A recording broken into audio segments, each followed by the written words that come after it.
Ang dami nga sa akin nag-comment kung magkano raw yung price ng ganitong setup, yung backdrop design natin na ito nga mga idol. Ito nga pala mga lods yung full video guide kung paano natin binuo yung backdrop design natin noong nakaraang event nga natin. At dahil nga kapitbahay lang naman natin yung client natin, hindi na rin talaga tayo nahirapang maghakot pa ng gamit. Inuna ko lang palang ilagay dito yung grass carpet natin. Ang size nga ng grass carpet kung ginamit dito is 2 meters by 5 meters po yung lapad.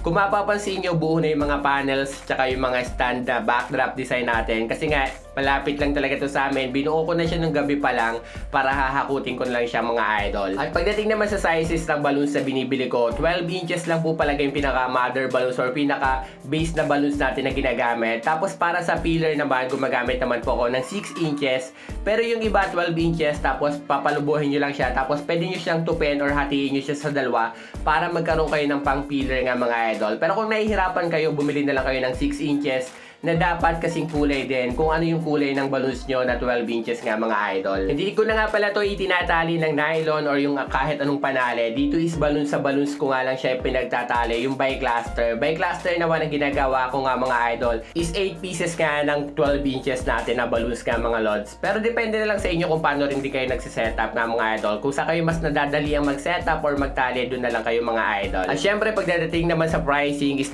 talaga magkakaiba tayo dyan kung paano natin pricing yung pinakaano natin. Depende talaga sa setup, depende rin sa team nga mga idol, at depende rin kung ilang panels. Kung mapapansin nyo, dito is gumamit tayo ng 4 na panels. At syempre, depende rin yun sa inclusion nga mga idol. Starting nga ng price ko nga mga idol per panel is sa 3,000 pesos plus transportation nga mga idol. At ang price nga ng setup natin dito nga mga idol is 5,000. Pero dahil nga kaibigan naman namin at kapitbahay lang namin to, binigyan ko lang din siya ng magandang discount. Alam nyo, kung isa rin kayo sa event stylist or bago pa lang, hindi nyo mo naman kailangan bonggahan pa or kailangan mas maganda pa yung ini-expect ng client mo para sa setup mo. Mas maganda kahit simple lang, basta malinis yung gawa is okay na yun nga mga idol. Kasi yun lang talaga yung inavail ng client mo. Huwag mo nang mas higitan pa para mas mapaganda lang nga mga idol. At alam mo naman sa sarili mo kung maganda talaga yung gawa mo, malinis at syempre hindi ka lugi sa presyo, is okay at good sa'yo. Alam mo, huwag mo talagang ibaba yung rate mo para lang makakuha ka ng client nga mga idol. Kinukuha ka ng client kasi nga magaling ka, hindi yung dahil kinukuha ka nila kasi mas mura ka kaysa ibang supplier. Diba? Ano mo naman talaga sa feeling mo na mas masarap talagang pakinggan na dahil kaya ka nila pinipili is magaling ka nga mga idol.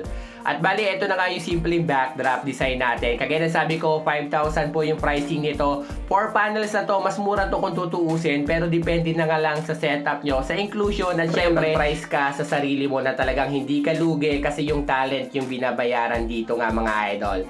At bali, sana nagustuhan nyo. Comment down below kung meron po kayong tanong pa. Syempre, hanggang dito na nga lang po. Sana nagustuhan nyo.